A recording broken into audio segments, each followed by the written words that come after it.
Topwater eat. Look at this. Oh, you're a trout? Thank you, Lord.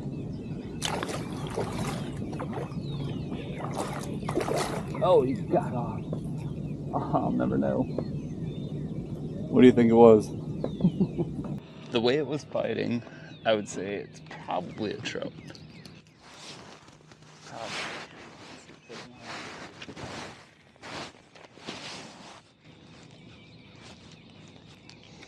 So there I found bait in this little nook here, and there was a predator fish on that bait. So now I'm just fan casting this area. And I'll keep moving. Man, topwater is so much fun.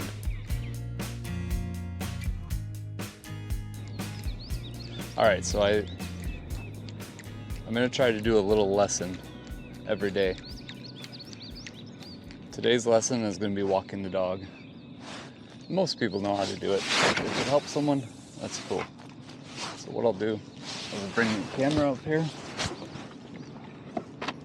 And here's what's going on. I'm going to bring you right here and show you how to do it. So I just cast it out. You want to constantly reel, right? That'll give you the forward motion back to the retrieval motion back to the boat. And then what I like to do is I like to put my finger up here and I kind of tap with my finger. Not tap because it keeps contact with the rod the whole time, but you just give it little pops. And there's a certain cadence that you'll get in where it's going to walk left and right, left and right, left and right, left and right. And you just work, where the bait is along the shoreline, but kind of fan cast. Do one along the shoreline, do one about 30 yards out, then do one farther out.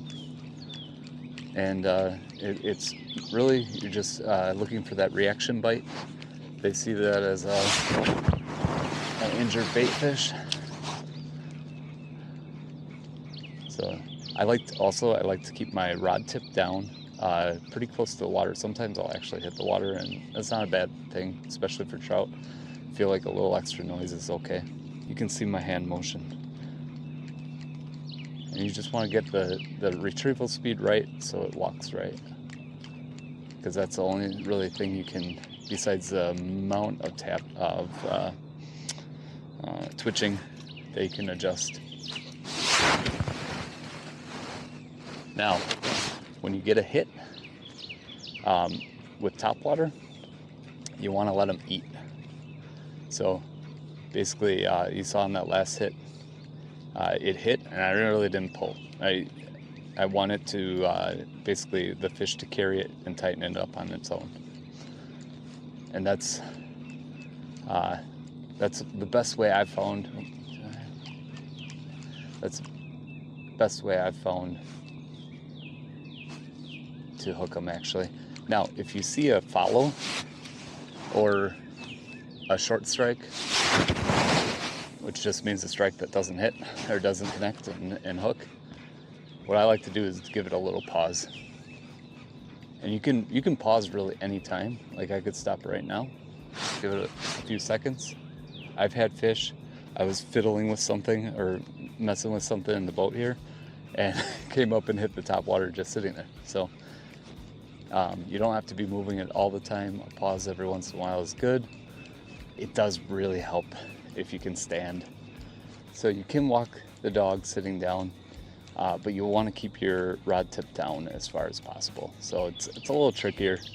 You have more of a side tap than a downward motion. I really like the downward motion because you can almost I don't know, it's just like, it's more of a natural motion. I'm not sure why I like it, but I do. So I'm gonna keep working my way around. The last thing about walking the dog is you should have a loop knot, I believe it's called, tied.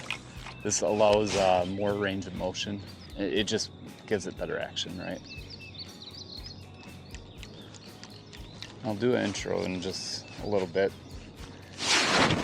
I always like doing my intro after the early morning hours,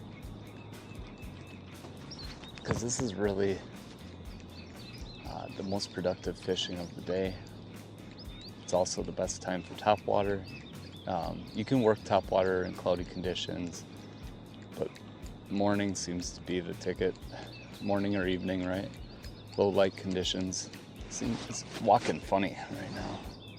If it's walking funny, it's usually you're not as looped up, or you're looped up wrong, or like the line is on one of your trebles, or you have a weed on the treble. So just watch for that.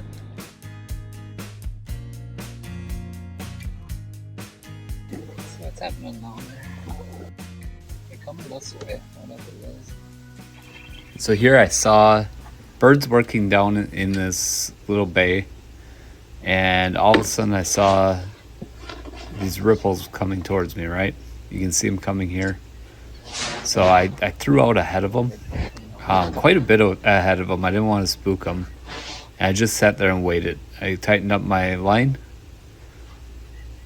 so that I was ready to walk the dog back and forth with the spook junior when they got close.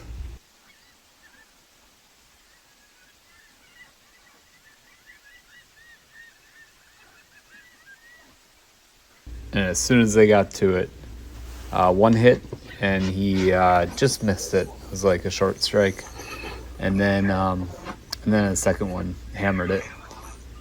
And as I'm fighting this fish, you can see the whole school coming right to the front of my kayak. So they swim around me, and they took off. Good one. Oh, yeah, that was a nice one.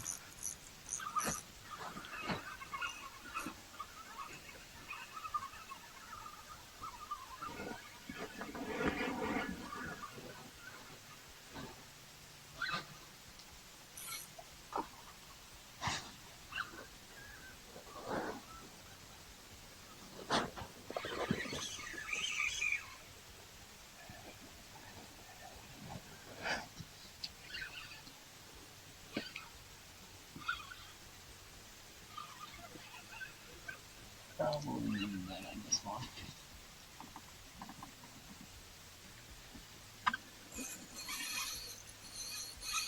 Should keep on for Tony.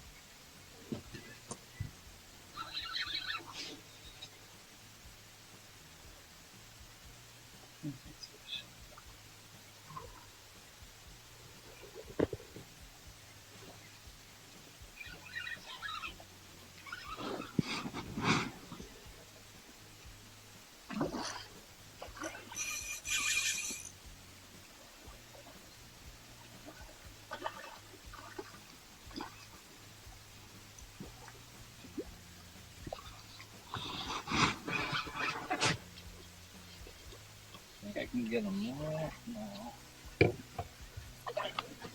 That's the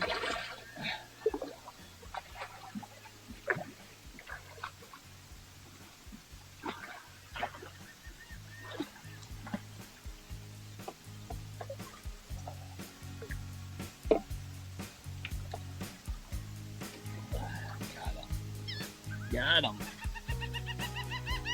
Woo-hoo-hoo! That's a nice fish. I think I'm gonna keep it. I have to pay for parking.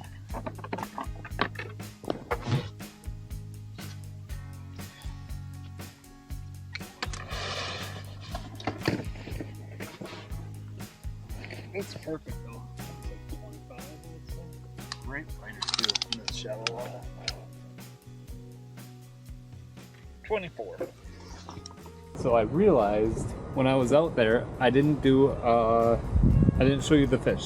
This is my 24-inch redfish. Pretty guy. Real nice gold color. More gold on this side. He doesn't look the greatest because he's on ice, right? I had to straighten him out. But real nice fish. Fun day. Worked hard for him. This guy who came off the school that was swimming through, I should have gotten two. Next time, hindsight, I should have thrown a cut bait in the path where I figured they'd go, which they did, and then worked topwater, so I could have hooked up on topwater, and then the cut bait would have gotten hit next time. But yeah, thanks for coming out on the trip. We'll see you on the next trip.